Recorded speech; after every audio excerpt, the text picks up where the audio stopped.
Good morning dear students. तो आज का टॉपिक होगा आपका न्यूरॉन, या जिसको हम बोलते हैं नर्व सेल। ठीक है, तो हमने स्टार्ट किया है unit number 2, control and coordination. तो कंट्रोल एंड कोऑर्डिनेशन में जो है, मैंने इससे पहले जो है एक लेक्चर डिलीवर किया है। अगर किसी को मतलब जो है वो लेक्चर किसी ने अभी तक जो है वो पढ़ा नहीं है, तो वो आप मेरे यूट्यूब चैनल में देख लें, तो वहाँ से आपको मिल जाएगा। ठीक है, तो उसमें जो भी चीज़ें हैं, जो भी स्टडी मटेरियल है, वो आप राइट डाउन करके भी लिख लेना। ठीक है, तो आज बहुत ही इंपॉर्टेंट टॉपिक की ओर जा रहे हैं, दैट्स कॉल इट न्यूरॉन, या जिसको हम बोलते हैं नर्व सेल। लास्ट टॉपिक का थोड़ा सा रिकेप करके मैं फिर इसी पॉइंट पे हम आ जाएंगे। लास्ट टाइम मैंने आपको बताया था जो हमारे में कंट्रोल एंड कोऑर्डिनेशन जो होता है वो दो तरह के होते हैं। ह्यूमंस की बात कर रहा हूँ, प्लांट्स की बात नहीं कर रहा हूँ। ठीक है, हमारे अंदर जो है दो तरह के सिस्टम होते हैं। एक मैंने आपको बताया था लास्ट टाइम लेक्चर में। ठीक है, एक होता है हमारे पास नर्वस कोऑर्डिनेशन, यानी नर्वस सिस्टम होता है हमारे अंदर। दूसरा होता है हमारे पास केमिकल कोऑर्डिनेशन, जिसको हम बोलते हैं हार्मोनल कोऑर्डिनेशन, जो हार्मोन्स के साथ ये जैसे ऐसे हैं, मतलब ये एक दूसरे के बगैर जो है काम नहीं कर सकते हैं। ठीक है, तो हमारे अंदर जो है दोनों होते हैं, लेकिन प्लांट्स के अंदर मैंने आपको बताया था, प्लांट्स के अंदर जो है नर्वस सिस्टम नहीं होता है। तो वहाँ पे जो भी कोऑर्डिनेशन होता है वो सिर्फ हार्मोन्स के ज़रिए होता है प्लांट्स में। ठीक है, लेकिन एनिमल्स में, जिसमें हम भी आते हैं, तो हम में जो नर्वस सिस्टम, ये हमारा जो कंट्रोल एंड कोऑर्डिनेशन होता है, वो दो पार्ट्स में डिवाइड है। ठीक है, एक है आपका नर्वस कोऑर्डिनेशन और दूसरा है आपका केमिकल कोऑर्डिनेशन, जिसमें हार्मोन्स आते हैं। तो पहले हम डिस्कस करेंगे आपका नर्वस कोऑर्डिनेशन का। तो नर्वस कोऑर्डिनेशन में हमारा नर्वस सिस्टम आता है। ठीक है, तो हमारा नर्वस सिस्टम जो है वो बना होता है स्पेशलाइज्ड टाइप ऑफ सेल्स। ठीक है, हमारा जो नर्वस सिस्टम होता है वो स्पेशलाइज्ड टाइप ऑफ सेल से बना होता है। उन सेल्स को हम बोलते हैं क्या? न्यूरॉन। ठीक है, तो डिस्कस करेंगे। तो समझ आया न्यूरॉन क्या होता है। ठीक है, तो अब हम डिटेल में डिस्कस करेंगे। इससे पहले आपने 9th में भी ये पढ़ा है न्यूरॉन के बारे में। तो एक एक चीज़ आप जो है, पहले तो ये डायग्राम जो है आप अच्छे से बनाएं कॉपी पे। ठीक है, एक एक पॉइंट हम इसमें डिस्कस करेंगे। तो चलो पहला पॉइंट हम इसमें ये याद रखेंगे। देखो हमारे जो न्यूरॉन है, जिसको हम नर्व सेल बोलते हैं, इसको बोलते हैं द स्ट्रक्चरल। ये पॉइंट्स जो है आप जो है कॉपी में राइट डाउन करके रखना, क्योंकि आपको एग्जाम के लिए काम आएगा। The structural and functional unit of nervous system कहा जाता है। ठीक है, क्या कहा जाता है? The structural and functional unit of nervous system कहा जाता है। किसको? न्यूरॉन को। क्यों कहा जाता है? इसलिए कहा जाता है क्योंकि हमारा नर्वस सिस्टम जो है वो इसी से मिलके बना है। जैसे बिल्डिंग है, हमारे स्कूल की बिल्डिंग है। ठीक है, तो किससे बनी है? ब्रिक्स से। ठीक है, तो ब्रिक्स एक के ऊपर एक एक एक लगा के जो है हमारा स्कूल का जो है वो स्ट्रक्चर बना है।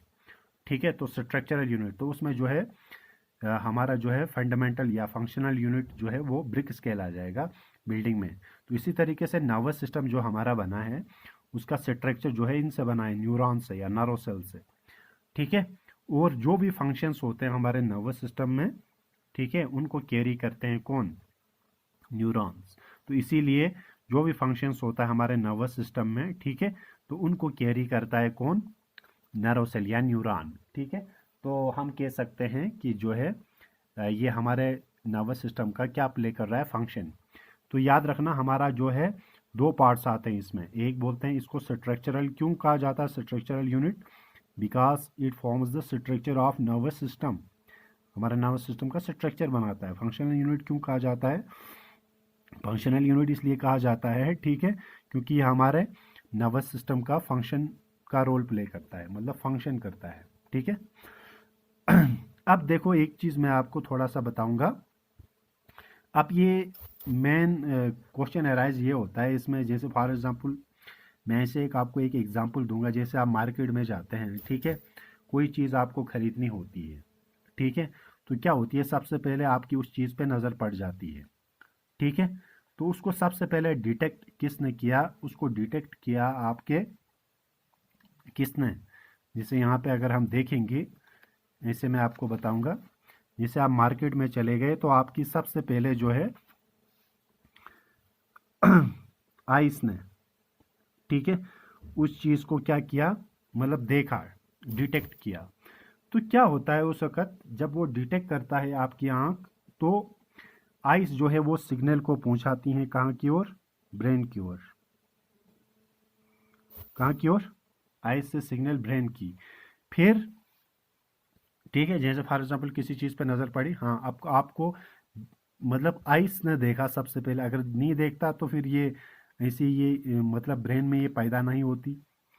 तो जब आइस ने देखा तो ब्रेन ने उसको क्या किया, डिटेक्ट किया। फिर ब्रेन सिग्नल देगा कि हैंड को, इसको उठाओ, ठीक है। ब्रेन क्या देगा, सिग्नल देगा हाथ को कि इसको क्या करो, उठाओ, पिक करो, ठीक है।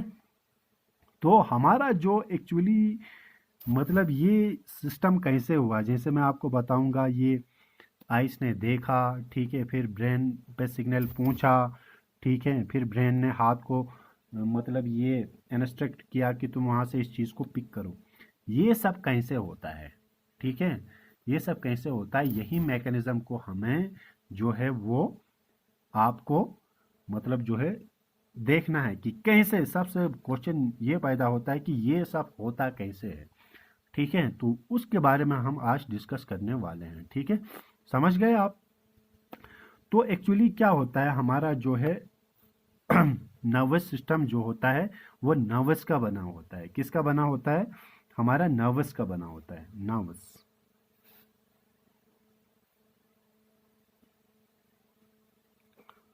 ठीक है। तो यही नर्वस जो है काम करती हैं। अब यही नर्वस जो होते हैं, ये होता है चेन ऑफ न्यूरॉन्स। न्यूरॉन्स का एक क्या होता है, चेन होता है, ठीक है, बहुत सारे न्यूरॉन्स मिलके जो आपके नर्वस, तो नर्वस से फिर हमारा बनता है नर्वस सिस्टम पूरा, ठीक है। तो अब ये जो न्यूरॉन है, ठीक है, एक्चुअली जैसे मतलब यहाँ से यहाँ सिग्नल गया, यहाँ से यहाँ गया, यहाँ से यहाँ गया, ये एक हमारे बॉडी में सिग्नल पास होता है। तो इसी सिग्नल को ट्रांसमिट करते हैं कौन, इसी सिग्नल को जो ट्रांसमिट करते हैं उन्हीं को ही हम बोलते हैं क्या, न्यूरॉन, ठीक है। बात आई समझ। तो ये जो हमारे बॉडी के अंदर जो सिग्नल्स ट्रांसफ़र होते हैं ना, वो वहीं ये जो सिग्नल, जैसे मैंने कहा पहले आइस ने डिटेक्ट किया, ठीक है, फिर उसके बाद ब्रेन को सिग्नल दिया, ब्रेन से फिर हाथ में पहुंच गया। तो ये एक हमारे बॉडी में एक सिग्नल ट्रांसफ़र होता है, किसके ज़रिए, नर्व्स के ज़रिए, ठीक है। अब इन्हीं नर्व्स जो होते हैं ये क्या होते हैं, काम करते हैं, इन्हीं जो नर्व्स होते हैं ये जो होते हैं चेन ऑफ क्या होते हैं, हमारे न्यूरॉन्स, बहुत सारे न्यूरॉन्स मिला के हमारा जो है वो ये क्या कहते हैं, हमारे नर्वस बनाते हैं। तो उसी से हमारा फिर पूरा नर्वस सिस्टम आ जाता है उसी में। तो अब हम देखेंगे कि ये जो सिग्नल जो होते हैं ये एक्चुअली ट्रांसफ़र कैसे होते हैं। तो जैसे आपको मैं बताऊंगा, हमारा जो न्यूरॉन जो होता है, न्यूरॉन मेनली कंसिस्ट्स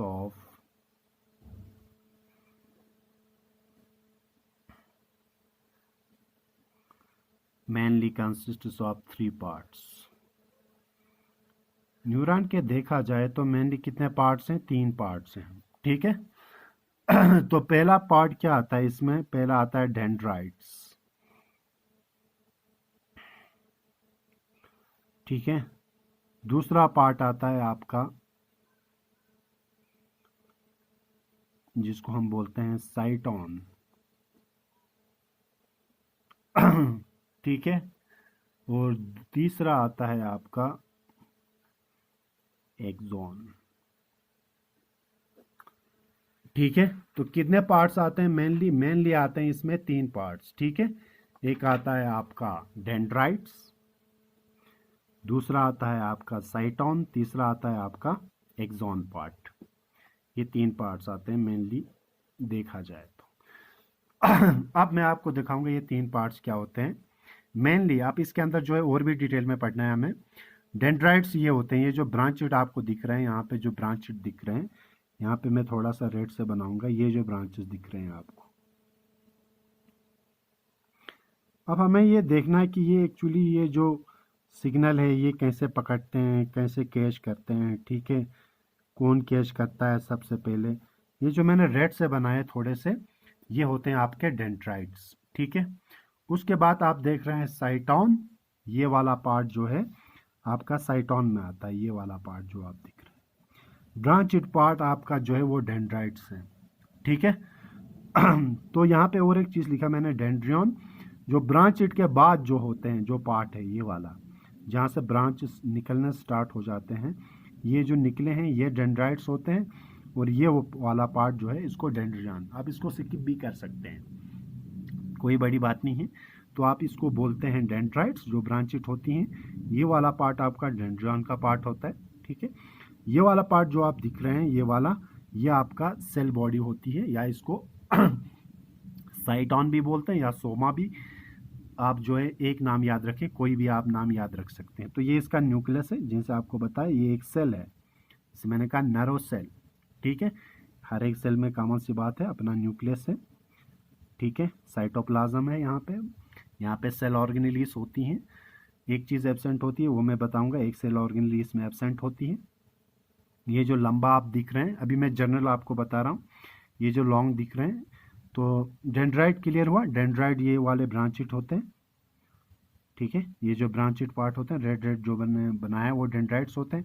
साइटोन होता है ये वाला पार्ट जो आपको दिख रहा है यहाँ पे, साइटोन, ठीक है। ये वाला पार्ट, लॉन्गेस्ट पार्ट, ये जो आपको लंबा दिख रहा है, ये पूरा जो है आपका एक्सॉन है। तो मेनली कितने पार्ट्स हैं आपके? 3 पार्ट्स हैं। अब हमें सबसे मेन फोकस करो यहाँ पे, क्योंकि यहाँ से आपका मेन पार्ट्स जो आपने कुछ, आपको जो है बहुत सारे बुक्स में ये देखने को नहीं मिलेगा, ठीक है, जो हम यहाँ पे डिस्कस करेंगे। अब आप कहेंगे कि ये कैसे काम करता है, हमारा जो नैरोसेल न्यूरॉन जो है कैसे फंक्शन करता है, तो उसके बारे में हम देखेंगे।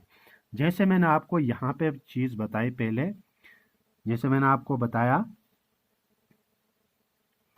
ये यहाँ पे बात कर रहा था मैं, आइस, कोई और भी ले सकते हैं। जैसे हमें पता है हमारी बॉडी के अंदर जो है सेंस ऑर्गन्स होते हैं।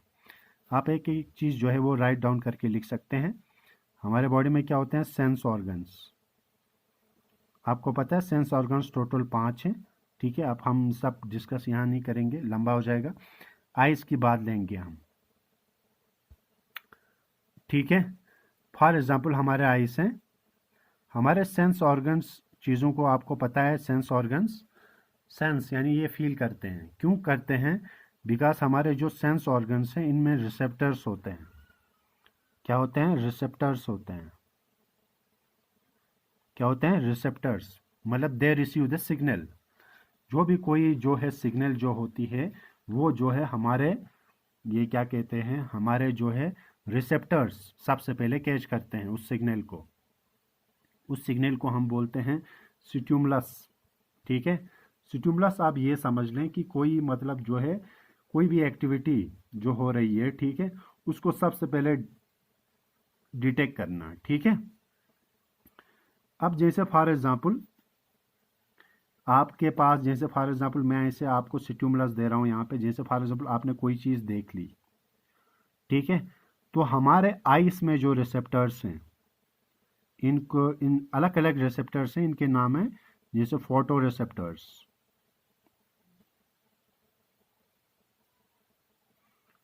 आंखों में जो रिसेप्टर्स हैं उनको हम बोलते हैं फोटो रिसेप्टर्स। इसी तरीके से हर एक सेंस ऑर्गन्स में अलग अलग रिसेप्टर्स होते हैं, ठीक है। तो सबसे पहले जो है बाहर जो भी कोई हलचल होती है हमारा, ठीक है, वो सबसे पहले डिटेक्ट कौन करता है? हमारे रिसेप्टर्स करते हैं। तो जैसे फॉर एग्जांपल आपने देखी, या आप हमारे ईयर के बारे में, फोनो रिसेप्टर्स, फोनो रिसेप्टर्स, ठीक है। जैसे हमारे स्किन में होते हैं थर्मो रिसेप्टर्स, ठीक है, जो टेम्परेचर को डिटेक्ट करते हैं, ठीक है। तो इसी तरीके से हमारे सेंस ऑर्गन्स में अलग अलग रिसेप्टर्स होते हैं। तो क्या करते हैं, सबसे पहले जो कोई भी बाहर जो हलचल जैसे साउंड का स्टिमुलस होगा, किसी जगह से शोर आ रहा है, तो उसको सबसे पहले डिटेक्ट कौन करेगा, हमारे ईयर में जो रिसेप्टर्स हैं, फोनो रिसेप्टर्स, वो डिटेक्ट करेंगे। स्टिमुलस समझ गए ना, ठीक है। तो स्टिमुलस क्या होता है, स्टिमुलस आपका होता है कोई भी जो है आपका सिग्नल, ठीक है, कोई भी जो है आपका बाहर से कोई जो है सिग्नल आ रहा है, ठीक है, तो उसको जो है सबसे पहले जो है हमारे बॉडी में जो है ये कौन जो है उसको डिटेक्ट करेगा। वो डिपेंड करता है कि आपका कौन सा रिसेप्टर उसको पकड़ेगा। जैसे फॉर एग्जांपल टच है तो वो स्किन करेगा, ठीक है, साउंड है तो वो कॉमन सी बात है ईयर पकड़ेगा, तो लाइट से रिलेटेड है, ठीक है, तो वो आइस कैच करेंगे। तो जैसे फॉर एग्जांपल अगर हम देखेंगे हमारे साउंड को डिटेक्ट किया फॉर एग्जांपल हमारे ईयर ने, ठीक है, तो इसमें कौन से रिसेप्टर्स हैं, इसमें ये फोनो रिसेप्टर्स। अब क्या होता है यहाँ पे देख लो, मैं आपको ऐसी चीज बताऊंगा। सबसे पहले हमारे ये रिसेप्टर्स हैं, फॉर एग्जांपल रिसेप्टर्स ने कैच किया, तो जैसे आपको पता है यहाँ हमारे रिसेप्टर्स के साथ ही लगे होते हैं क्या, हमारे ये जो ब्रांच फैले हुए हैं बिल्कुल, ठीक है, जैसे फैले हुए हैं, ठीक है, इनको हम बोलते हैं क्या, डेंड्राइट्स। क्या बोलते हैं, डेंड्राइट्स बोलते हैं। तो डेंड्राइट्स क्या करते हैं, यहाँ पे जितने भी, जैसे फॉर एग्जांपल आपका फोनो रिसेप्टर्स, यहाँ पे आपका साउंड इसने पकड़ लिया, ठीक है। अब क्या करता है कि ये जो रिसेप्टर्स हैं ये इसको पकड़ने के बाद जो है इनके अंदर जो होता है एक किस्म का, यानी ये केमिकल प्रोड्यूस करता है। जैसे फॉर एग्जांपल ये, जैसे फॉर एग्जांपल अलग अलग केमिकल्स प्रोड्यूस करते हैं। जैसे फॉर एग्जांपल फोनो रिसेप्टर्स अलग किस्म का एक मतलब जो है केमिकल प्रोड्यूस करेगा, उस केमिकल की वजह से यहाँ पे इलेक्ट्रिक, जैसे फॉर एग्जांपल ये रिसेप्टर्स हैं, फॉर एग्जांपल मैं आपको बताऊंगा बाहर के साउंड की वजह से, जैसे फॉर एग्जांपल इनमें स्टिमुलस आ गया, यहाँ से साउंड, क्या आया, साउंड, तो किसने डिटेक्ट किया साउंड को, फोनो रिसेप्टर्स ने।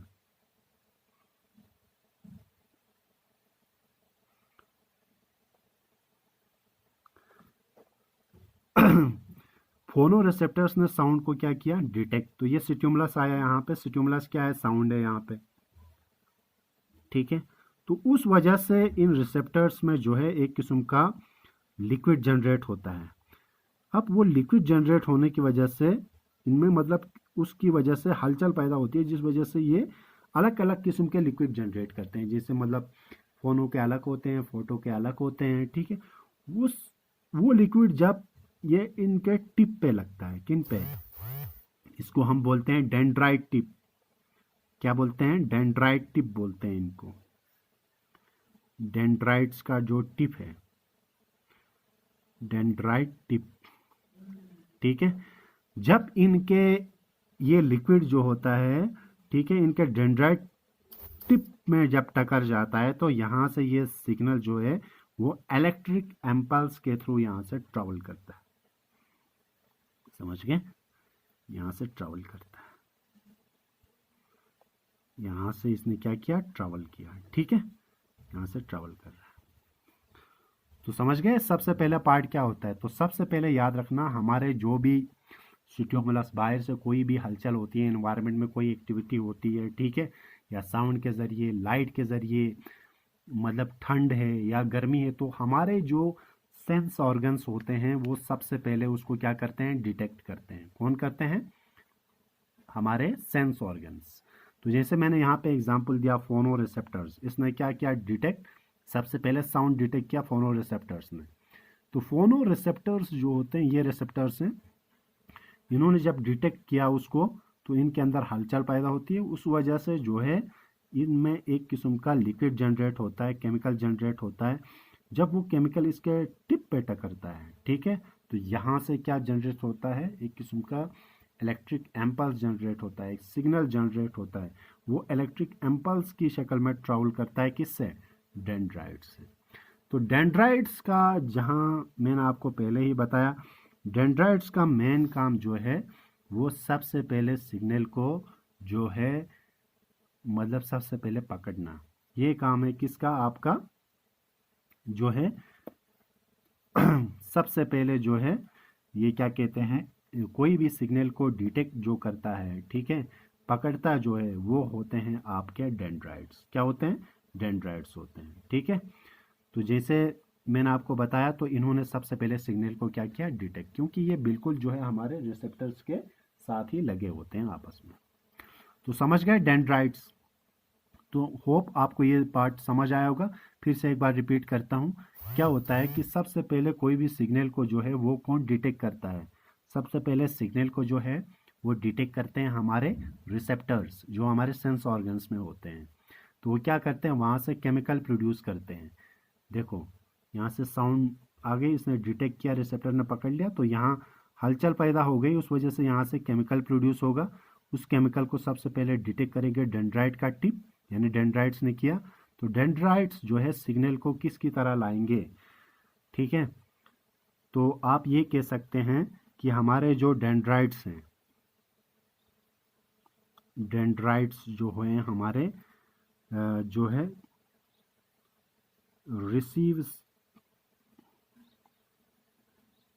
receives the information first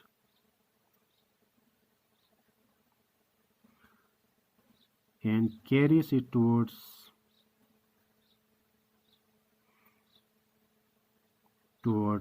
cell body. समझ गए। और सोमा भी बोलते हैं इसको, या साइटॉन भी बोलते हैं। तो सबसे पहले जो है आपका सिग्नल को जो डिटेक्ट करता है वो हमारे डेंड्राइट्स होते हैं। ये देखो यहाँ पे डेंड्राइट्स ने किया, यहाँ पे सबसे पहले सिग्नल को डिटेक्ट, फिर कहाँ जाएगा, डेंड्रियन में। अगर नहीं भी लिखें कोई बात नहीं, तो अब जाएगा ये किसकी तरह, हमारे सेल बॉडी की तरह। ये सेल बॉडी है हमारा, ठीक है।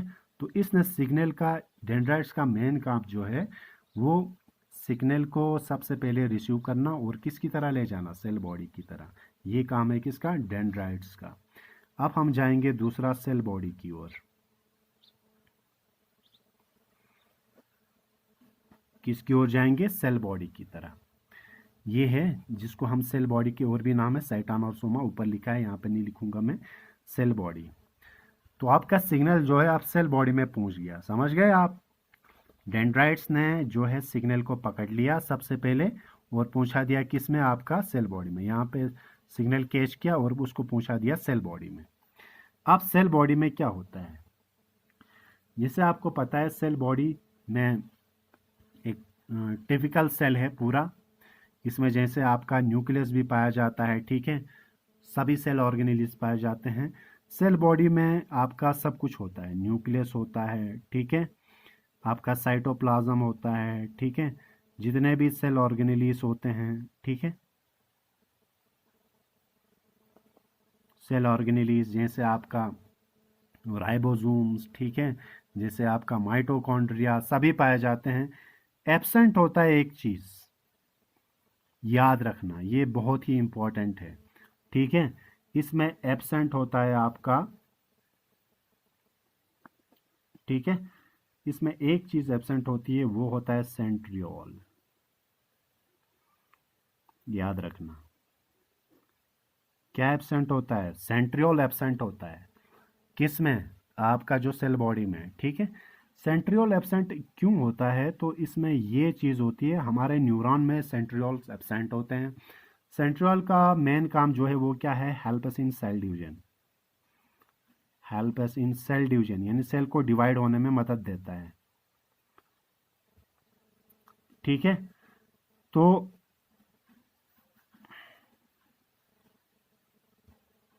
सेल डिवीजन में मदद देता है, इसमें सेल डिवीजन नहीं होगा। तो कहने का मतलब ये है कि हमारा जो है डिवाइडिंग कैपेसिटी बहुत कम होती है न्यूरॉन की, डिवाइडिंग कैपेसिटी वेरी लेस, बहुत कम होती है। किसकी, हमारे न्यूरॉन की डिवाइडिंग कैपेसिटी बहुत कम होती है। मतलब बाकी आपको पता है हमारे सेल जो होते हैं वो डिवाइड होते हैं, लेकिन इसकी डिवाइडिंग मतलब बहुत कम होती है। वो किस वजह से, सेंट्रियोल्स एब्सेंट होते हैं।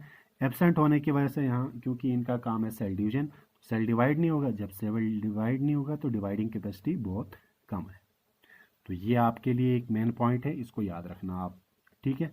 तो सेल बॉडी हो गई। तो सेल बॉडी का काम क्या है हमारा? सेल बॉडी का काम जो है हमारा सिग्नल को जो होता है, ये जो है सेल बॉडी आपका, ये वाला सेल बॉडी। और एक चीज़ है यहाँ पे आपको, और एक चीज़ के बारे में बताएंगे हमारे जो है, ये क्या कहते हैं सेल बॉडी में, इसमें होते हैं, आपने सुना होगा, इसमें होते हैं नेसल ग्रेन्यूल्स।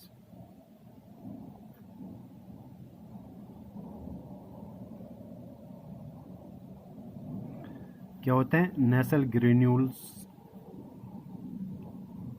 प्रेजेंट। किस में? हमारे सेल बॉडी में होते हैं नेसल ग्रेन्यूल्स। तो आप कहेंगे ये नेसल ग्रेन्यूल्स क्या होते हैं? ये नेसल ग्रेन्यूल्स क्या होते हैं? नेसल ग्रेन्यूल्स कुछ नहीं होते हैं, ये आर के टुकड़े होते हैं। आर आपको पता है, रफ एंडोप्लाज्मिक रेटिक्यूलम।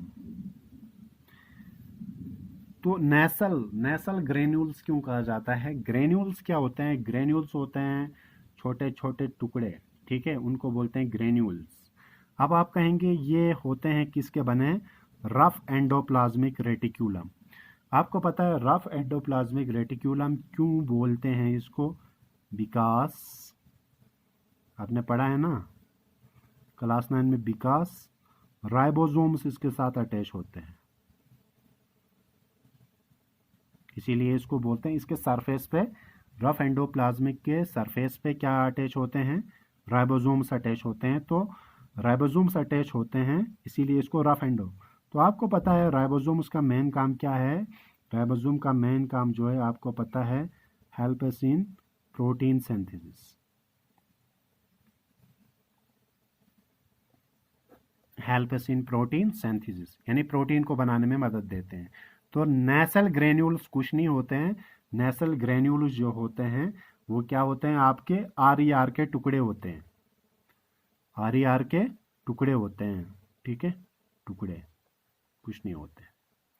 समझ गए? तो नेसल ग्रेन्यूल्स क्या होते हैं? नेसल ग्रेन्यूल्स रफ एंडोप्लाज्मिक के छोटे छोटे टुकड़े होते हैं। तो जैसे पता है, या आप कह सकते हैं इसको क्लम्प्स ऑफ राइबोसोम्स। राइबोसोम्स का एक इकट्ठा होना, ठीक है। तो उससे क्या होगा? उससे जो है प्रोटीन्स बनते हैं। बस यही है इसका काम, नेसल ग्रेन्यूल्स। समझ गए? नेसल ग्रेन्यूल्स क्या होते हैं? नेसल ग्रेन्यूल्स होते हैं आपके रफ एंडोप्लाज्मिक रेटिक्यूलम होता है, ठीक है। जैसे आपको पता है रफ क्यों होता है? Because ribosomes are attached. तो राइबोसोम्स का मेन काम है प्रोटीन बनाना। तो यही होता है आपको नेसल ग्रेन्यूल्स। क्लियर? तो सेल बॉडी ने जो है सिग्नल कहाँ से रिसीव किया? आपका यहाँ से देखो, डेंड्राइट से रिसीव किया। अब पूछा आपका सेल बॉडी में, ठीक है। अब सेल बॉडी से जो है सिग्नल जो है, यहाँ दो चीज़ें इंपॉर्टेंट मैंने आपको बताई। एक आपको बताया सेंट्रियोल के बारे में, ठीक है। दूसरा, क्योंकि सेंट्रियोल एब्सेंट होता है, ये सेल डिवीजन में मदद करता है, इसलिए डिवाइडिंग कैपेसिटी कम होती है। और दूसरा नेसल ग्रेन्यूल के बारे में मैंने आपको बताया। ये बहुत इंपॉर्टेंट चीज़ें हैं इसमें, ठीक है। अब हम जाते हैं सबसे, तो अब आपका सिग्नल पूछा किस में? साइटॉन में, ठीक है। साइटॉन के बाद, ये आपसे साइटॉन है, साइटॉन के बाद आपका सिग्नल पूछ जाता है कहाँ पे? सबसे लंबे पार्ट में, ठीक है, सबसे longest part of the neuron, जिसको हम बोलते हैं एक्सॉन, ठीक है। अब हम बात करेंगे यहाँ पे एक्सॉन की।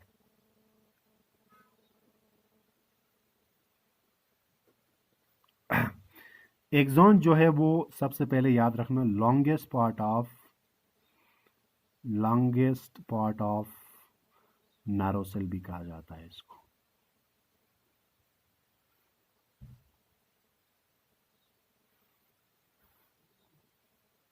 ठीक है। Longest part of nerve cell, हमारा जो है नैरो सेल का सबसे लंबा पार्ट जो है वो आपका ये क्या है? आपका एक्सॉन है, ठीक है। तो ये पूरा आपका जो एक्सॉन आपको दिख रहा है, ये पूरा एक्सॉन है आपका। यहाँ से लेके यहाँ तक आपको जो दिख रहा है, ये पूरा जो है आपका क्या है? एक्सॉन है, ठीक है। तो ये एक्सॉन है आपका, यहाँ से लेके यहाँ, ये टर्मिनल है, लास्ट वाला पार्ट, इसको साइनेटिक नोड बोलते हैं, उसके बारे में अभी डिस्कस करेंगे। तो यहाँ से यहाँ तक आपको जो दिख रहा है ये पूरा जो है आपका क्या है, एक्सॉन पार्ट है। ठीक है, पूरा पार्ट, ये वाला पार्ट जो है आपका एक्सॉन है। ठीक है, एक्सॉन यहाँ लिख सकते हैं आप, एक्सॉन पार्ट। तो एक्सॉन के बारे में जैसे मैंने आपको बताया, सबसे पहली चीज़ तो ये longest part of the nerve cell होता है। अब देखो यहाँ पे मैंने बहुत सारे किस्म के आपको ये बनाए हुए हैं, ये क्या कहते हैं, डायग्राम। जैसे यहाँ पे मैंने आपको माइलिन शीट, हाँ, नोड ऑफ रेन वायर क्या होता है, ठीक है। और यहाँ पे मैंने श्वान सेल्स के बारे में, तो ये क्या होता है इनके बारे में मैं अभी आपको बताऊंगा, अच्छे से सुनना। देखो यहाँ पे अगर हम एक, मैं आपको ये बनाऊंगा डायग्राम, अच्छे से एक्सॉन का बना रहा हूँ, अच्छे से देख लो आप। ये है एक्सॉन है फॉर एग्जांपल कोई, ठीक है, यहाँ पे मैं बना रहा हूँ।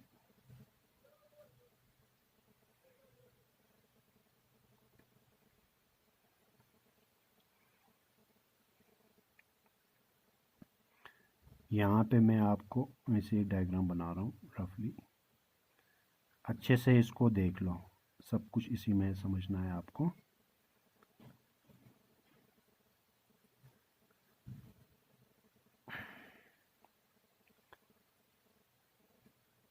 ये सब मतलब जो है सबका जो है ये सेम होता है डायमीटर।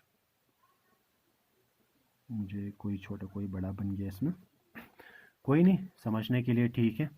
ये आपको मैंने एक एग्ज़ाम दिया आपको, ये क्या कहते हैं आपको, एक एक्सॉन का, ठीक है।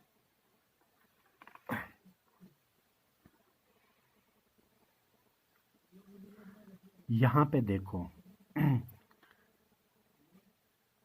जैसे आपको पता है हर एक जो है एक्सॉन के भी अपने जो होता है, ये क्या कहते हैं, साइटोप्लाज्म होता है, ठीक है, अपना जो है इसका प्लाज्मा मेम्ब्रेन होता है। ये वाला पार्ट जैसे मैं आपको बताऊंगा एक्सॉन का, ये जैसे आपको पता है सेल में साइटोप्लाज्म होता है, तो इसका भी अपना क्या होता है, साइटोप्लाज्म, ये वाला पार्ट, ये साइटोप्लाज्म है इसका। तो इस को साइटोप्लाज्म नहीं बोलते हैं, एक्सॉन का जब है तो इसीलिए हम इसको एक्सोप्लाज्म बोलते हैं।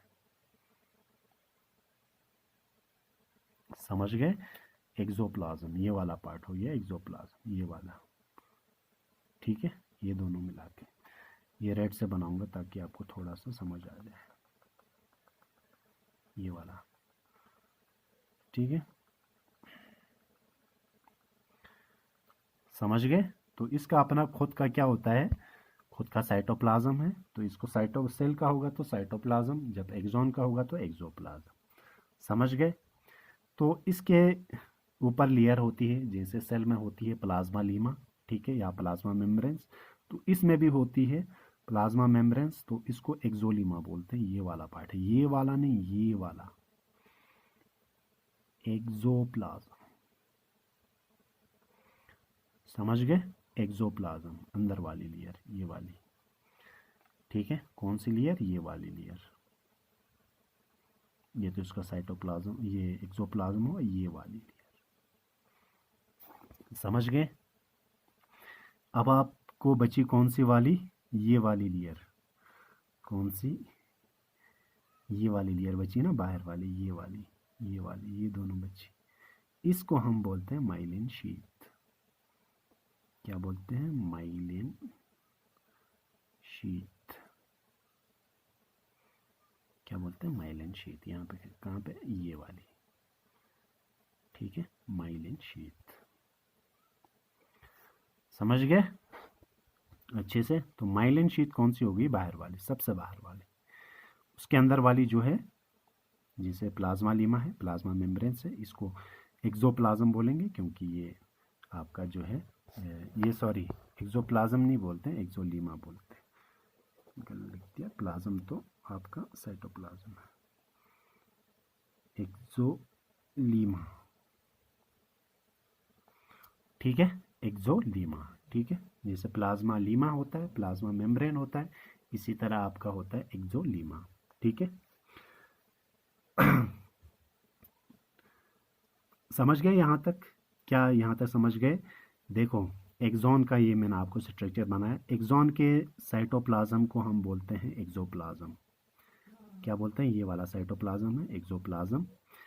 एक्सोप्लाज्म के बाहर लेयर होती है, जैसे सेल में होती है ये प्लाज्मा साइटोप्लाज्म के बाहर प्लाज्मा मेम्ब्रेन या प्लाज्मा लीमा।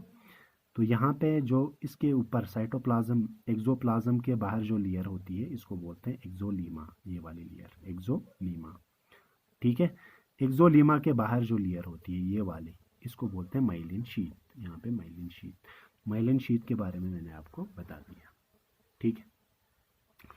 अब आपका हो गया ये। तो अब मैं आपको बताऊंगा नूड ऑफ रेनवायर। नूड ऑफ रेनवायर क्या होती है? देखो आप यहाँ पे दिख रहे हैं, यहाँ पे बीच में थोड़ी सी जगह है, ठीक है। यहाँ पे मैं रेड से ये करूँगा, यहाँ पे देखना आप थोड़ी सी जगह है, ठीक है। यहाँ पे इसी तरह जगह है आगे भी, ठीक है। आगे हम तो यहाँ पे जो जगह है, ठीक है, इसको बोलते हैं नोड ऑफ रेनवायर। ये वाली पार्ट क्या बोलते हैं इसको? Nodes of रेनवायर। देखो यहाँ पे जगह है ना, ये सेल के बीच में, यहाँ पे देखिए यहाँ जगह है, ठीक है। यहाँ इसको बोलते हैं नोड ऑफ रेनवायर, ठीक है। अब और एक चीज़ इसमें मैंने आपको बतानी है, इम्पोर्टेंट चीज़, वो है आपका सेक्वान सेल्स के बारे में, ठीक है। किसके बारे में? सेक्वान सेल्स।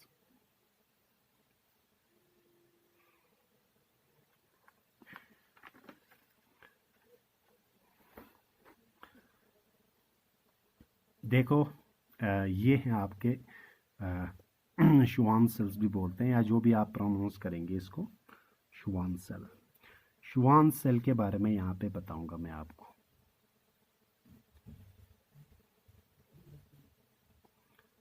हर एक सेल का अपना साइटोप्लाज्म होगा, ठीक है, अपना न्यूक्लियस होगा इसका।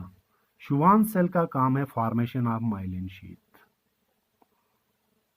Formation of myelin sheath. ये चीज़ें बहुत इंपॉर्टेंट हैं, इनको राइट डाउन करके लिखना। माइलिन शीथ, ठीक है। कौन से सेल्स?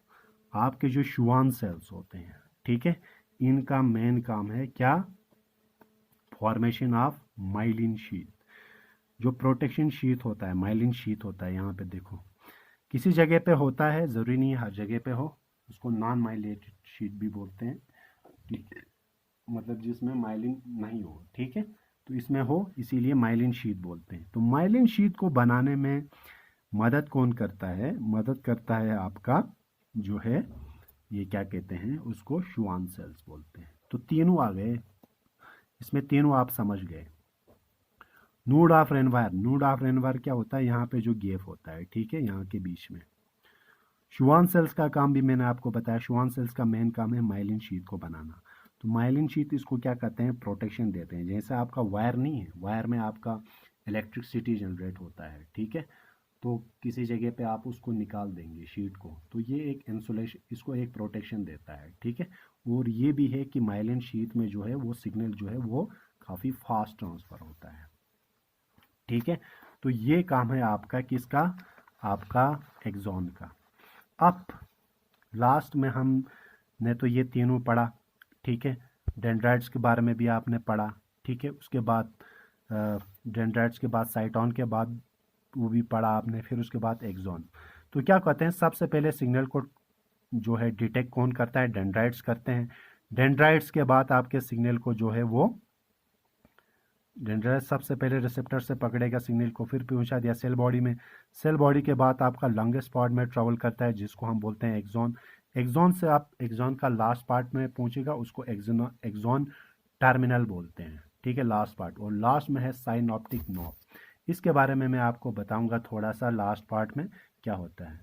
जैसे फॉर एग्जांपल ये न्यूरॉन है कोई, ठीक है, जिससे हम यहाँ पे मैं थोड़ा सा डायग्राम बनाऊंगा समझने के लिए। जैसे कोई आपका न्यूरॉन है, ठीक है, लास्ट एंड है ये इसका न्यूरॉन का, ठीक है।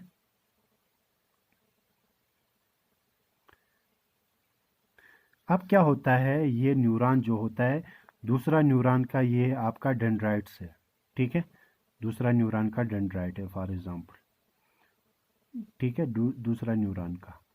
लेकिन एक बात है, इन दोनों के बीच में गैप होता है, ठीक है। न्यूरॉन जो होते हैं वो आपस में एक दूसरे के साथ जुड़े हुए नहीं होते हैं, फिर तो कोई दिक्कत ही नहीं होती, सिग्नल यहाँ से आती, ठीक है, और यहाँ से ट्रांसफ़र हो जाती।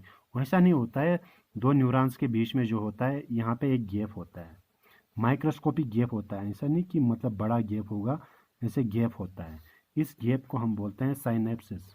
जैसे मैं आपको ऐसे बताऊंगा, यहाँ पे जैसे ये साइनॉप्टिक नॉब है आपका, ठीक है, लास्ट में, ठीक है, आपका साइनॉप्टिक नॉब या एक्सॉन एंडिंग जिसको हम बोलते हैं, एक्सॉन एंडिंग, ठीक है। दूसरा यहाँ पे डेंड्रियन का टिप है फॉर एग्जांपल।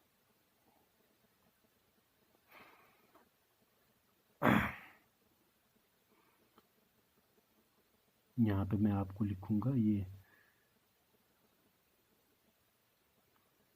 डेंड्राइट्स टिप, ये इसका टिप पार्ट है। अब आप ये देखेंगे कि ये जो होते हैं इस तरह, मतलब इसमें डिस्टेंस होता है, तो आप कहेंगे यहाँ पे एक माइक्रोस्कोपिक गैप है, ये आपस में दो न्यूरॉन्स जो होते हैं जुड़े हुए नहीं होते हैं। तो आप कहेंगे कि यहाँ से फिर जब गैप है इनके बीच में तो आगे सिग्नल ट्रांसफ़र ही नहीं होगा, आगे सिग्नल ट्रांसफ़र ही नहीं होगा। कैसे होगा? जब गैप होगा, आपकी जैसे दो वायर हैं कटी हुई हैं, बीच में गैप है, तो छलांग तो नहीं मारेगा ना, मतलब जो है आपकी इलेक्ट्रिसिटी है, बीच में तार काटने से लाइट नहीं आएगी। तो वैसा यहाँ पे भी है, तो फिर आप मतलब ये फिर सिग्नल आगे जो है एक न्यूरॉन से दूसरे न्यूरॉन में कैसे ट्रांसफ़र होता है। इस गैप को हमेशा याद रखो, ये जो गैप होता है माइक्रोस्कोप की गैप, इसको हम साइनेप्सिस बोलते हैं। Gap between two neurons is called it synapsis बोलते हैं। अब ये क्या होता है, साइनॉप्टिक नॉब, यहाँ पे ये साइनॉप्टिक नॉब जो है लास्ट में जो नॉब लाइक स्ट्रक्चर है आपका, ठीक है, क्या है, ये नॉब लाइक स्ट्रक्चर है। यहाँ से जो है एक किस्म का न्यूरोट्रांसमीटर रिलीज होता है। क्या होता है?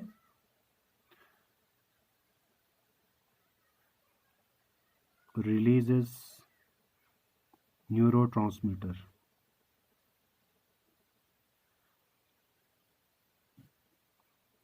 न्यूरोट्रांसमीटर का मतलब न्यूरॉन से जो सिग्नल जो होता है इसके पास है, अभी तक लास्ट में पहुंचा ना, यहाँ देखो, यहाँ से आ रहा है, यहाँ से आ रहा है, यहाँ से लास्ट तक जो इसके पास सिग्नल है, जो भी इलेक्ट्रिक इम्पल्स के शक्ल में इसके पास जो भी मतलब जो है मैसेज छुपा हुआ है इसमें इलेक्ट्रिक इम्पल्स, अब इसको दूसरे में, क्योंकि ये न्यूरॉन जो है वो एंड टू एंड कनेक्ट होते हैं, ठीक है, हमारे नर्वस सिस्टम में एक फिर उसके साथ दूसरा कनेक्ट नहीं होते हैं, मतलब थोड़ा सा गैप होता है, तो इसी तरीके से इनका चेन होता है, ठीक है। हमारा जो नर्वस होते हैं, नर्वस क्या होते हैं, नर्वस में जो हमारे बहुत सारे न्यूरॉन का जो है वो चेन जुड़ा होता है, ठीक है, हमारे जो सिग्नल को रिसीव करते हैं वो नर्वस होते हैं, तो नर्वस जो है बहुत सारे न्यूरॉन से मिलके बने हैं, इतने बहुत सारे न्यूरॉन मिलके बने होते हैं, ठीक है। तो मिल के जब बने हैं तो इनके बीच में गैप होता है, अब सिग्नल तो आगे ट्रांसमिट नहीं होगा। जैसे फॉर एग्जाम्पल मैं आपको कहूँगा, हमारी आंखों ने कोई चीज़ देखा, ठीक है, उसका जैसे ऐसे समझ लो हमारे आंखों ने कोई चीज़ देख लिया, तो उसका सिग्नल सबसे पहले हमारे ब्रेन तक पहुंचता है, लेकिन आंखों से ब्रेन तक पहुंचेगा कैसे, ठीक है, आंखों से ब्रेन तक कैसे पहुंचेगा, तो आंखों से ब्रेन तक जो है हमारे नर्वस पहुंचाएंगे ना, वो जुड़े होते हैं, तो नर्वस का जो चेन जो बना होता है, जैसे मैं आपको ऐसे कहूँगा, ये आई से हमारी कोई आंख है, ठीक है, हमारी आंख है, तो इसमें क्या होते हैं, फोटो रिसेप्टर्स, क्या होते हैं, फोटो रिसेप्टर्स। तो फोटो रिसेप्टर्स ने सबसे पहले क्या किया, फोटो रिसेप्टर्स ने इसको पकड़ लिया कोई भी सिग्नल को, आंख ने, तो अब यहाँ से सिग्नल ट्रांसफर होकर हमारे किस में जाएगा, ब्रेन में, किसके थ्रू, नर्वस के थ्रू जाएगा ना, किसमें, ब्रेन में। लेकिन यहाँ से यहाँ तक कैसे जाएगा, ये नर्वस के जरिए जाएगा, लेकिन ये इनका चेन बनाते हैं हमारे कौन, न्यूरॉन, न्यूरॉन का चेन बना होता है। अब ब्रेन से फिर वापस भी तो आना है ना, ब्रेन से वापस आना है किसकी तरह, हाथ की तरह, सिग्नल देगा भाई उठाओ यहाँ से, ठीक है। तो इन सिग्नल्स को जो कैरी करते हैं वो नर्वस करते हैं, तो नर्वस किससे बना है, चेन ऑफ न्यूरॉन, ठीक है, समझ गए। अब बात आके फंस गई यहाँ पे, ठीक है। अब ये आगे ट्रांसमिट कैसे होगा, यहाँ से एक किस्म का जो है न्यूरो ट्रांसमीटर जनरेट होता है। न्यूरो मतलब न्यूरॉन, ट्रांसमीटर आगे ट्रांसमिट करना सिग्नल को, ठीक है, इसीलिए हम इसको न्यूरो ट्रांसमीटर बोलते हैं। समझ गए न्यूरो ट्रांसमीटर क्यों? न्यूरॉन ट्रांसमीटर सिग्नल को आगे ट्रांसमिट करना, ठीक है। तो ये न्यूरो ट्रांसमीटर का अगर आप नाम भी याद रखेंगे, इससे ये न्यूरो ट्रांसमीटर को हम बोलते हैं स्टाइल कोलिन। स्टाइल कोलिन को शॉर्टकट में ACH लिखते हैं, ठीक है, एस्टाइल कोलिन। तो यहाँ से एक लिक्विड जनरेट करेगा, वो लिक्विड कॉमन सी बात है, इस गैप को क्या करेगा फिल, या ये लिक्विड यहाँ से जब निकल जाएगा, यहाँ से निकल जाएगा तो इसके जनरेटिव में टच करेगा, तो वही बात हो गई। जब जनरेटिव में टच करेगा तो इसका मतलब यहाँ से ये सिग्नल जो है रिसीव करेगा, ठीक है, या ये इस गैप को क्या करेगा फिल करेगा, यहाँ से फिर सिग्नल ट्रांसमिट होगा, फिर इसी तरीके से ये चला जाएगा लास्ट तक। तो इस तरीके से हमारे बॉडी में न्यूरॉन जो होते हैं वो काम करते हैं। तो मैंने आपको डिटेल में पढ़ा दिया आपको कि कैसे जो है हमारा न्यूरॉन जो है वो सिग्नल ट्रांसमिट करता है। और मैंने मेन पॉइंट्स इसमें लिखा है, वो जो है आपको किसी बुक में मुश्किल से मिलेंगे, तो वो भी आप जो है राइट डाउन करके रखना। अगर कहीं भी कोई क्वेश्चन अराइज होता है आप मुझे पूछ सकते हैं, मेरे व्हाट्सअप नंबर पे मैसेज कर सकते हैं या मुझे कॉल कर सकते हैं, ठीक है। बाकी आप जो है ये जो भी मैंने पॉइंट्स लिखा है इंपॉर्टेंट पॉइंट्स, उसको जो है वो आप राइट डाउन करना कॉपी में, अच्छे से स्ट्रक्चर अच्छे से बनाना, ठीक है। कोई दिक्कत आ रही होगी मुझे पूछ लेना, 10 बार पूछ लो, 20 बार पूछो, ठीक है। तो आज के लिए इतना ही। तो ये बहुत ही इंपॉर्टेंट टॉपिक था आपका न्यूरॉन, ठीक है। तो नेक्स्ट में हम जो है इससे आगे जो है अपने लेक्चर को जो है वो कंटिन्यू करेंगे, ठीक है। तो ये मैं एक बार दिखा रहा हूँ आपको, ये चीज़ें आप जो है डायग्राम भी अच्छे से बना लो, ठीक है। डायग्राम अच्छे से बना लो, स्क्रीनशॉट ले लो, फिर उसके बाद जो है डायग्राम बनाओ, जहाँ पे इंपॉर्टेंट चीज़ें मैंने बताई उसको जो है आप राइट डाउन करना। अगर कहीं डिफ़िकल्टी है तो मुझे पूछ लेना, ठीक है। Okay, all the best, take care, अल्लाह हाफिज़।